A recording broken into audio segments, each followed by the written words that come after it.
यह है कृष्ण के रणछोड़ बनने की कहानी।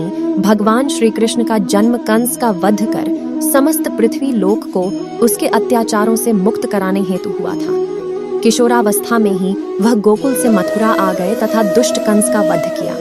कंस की मृत्यु से दुखी उसके श्वसुर जरासंध ने एक विशाल सेना लेकर मथुरा पर आक्रमण कर दिया। इस आक्रमण में उसके साथ शिशुपाल और कालयवन जैसे शक्तिशाली राजा भी शामिल थे।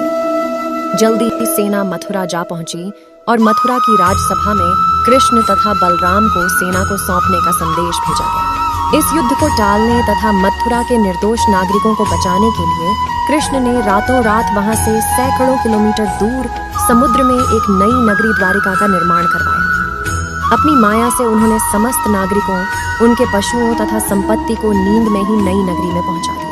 अगले दिन सूर्योदय के समय कृष्ण तथा बलराम जरासंध की सेना के सामने जा पहुंचे और उसे लड़ने के लिए चुनौती दी। जैसे ही जरासंध और दूसरे राजाओं ने कृष्ण को मारने के लिए शस्त्र उठाए, दोनों भाई भागने लगे। उन भाइयों के पीछे जरासंध तथा कालयवन जैसे राजा भी भागने लगे। कुछ ही देर में दोनों भाई बहुत आगे निकल गए और उनके पीछे केवल मात्र कालयवन रह गया। उसे देवताओं ने वरदान दिया था कि उसकी हत्या किसी अस्त्र या शस्त्र से नहीं होगी। ऐसे में वह निर्भीक था और लगातार कृष्ण का पीछा करते करते एक गुफा में जा पहुंचा। गुफा में राजा मुचुकुंद सो रहे थे, जिन्हें इंद्रदेव ने वरदान दिया था कि जो भी उन्हें उठाएगा वह उनके देखते ही जलकर भस्म हो जाएगा। वहां पहुंचकर कृष्ण ने सोए हुए मुचुकुंद पर अपना पीतांबर डाल दिया और स्वयं छिप गए। कालयवन भी वहां जा पहुंचा और सोए हुए राजा मुचुकुंद पर पीतांबर देख उन्हें ही कृष्ण समझ बैठा।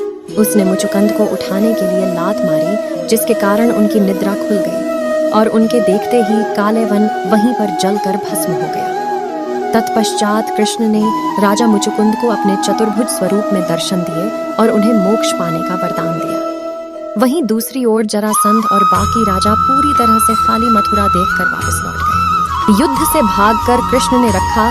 देवताओं के वरदान का मान कृष्ण चाहते तो स्वयं भी कालयवन और अन्य अधर्मी राजाओं का वध कर सकते थे, परंतु देवताओं के दिए वरदान का मान रखने के लिए ही उन्होंने कालयवन को राजा मुचुकुंद के हाथों मरवाया। इसी तरह बाद में जरासंध का वध पांडुपुत्र भीम के हाथों करवाकर भूधरा का भार कम किया। इस तरह कृष्ण ने दिया दुनिया को उदाहरण। इस कहानी के बाद कृष्ण के नाम के साथ हमेशा के लिए रणछोड़ जोड़ दिया। कृष्ण की इस कहानी से सीख मिलती है कि अनावश्यक ताकत का प्रदर्शन नहीं कर बुद्धिबल से काम लेना चाहिए। इस तरह हम अपनी शक्ति को खर्च होने से रोक सकते हैं और बड़े से बड़े संकट का भी सामना कर सकते हैं। प्रेम से बोलिए राधे राधे।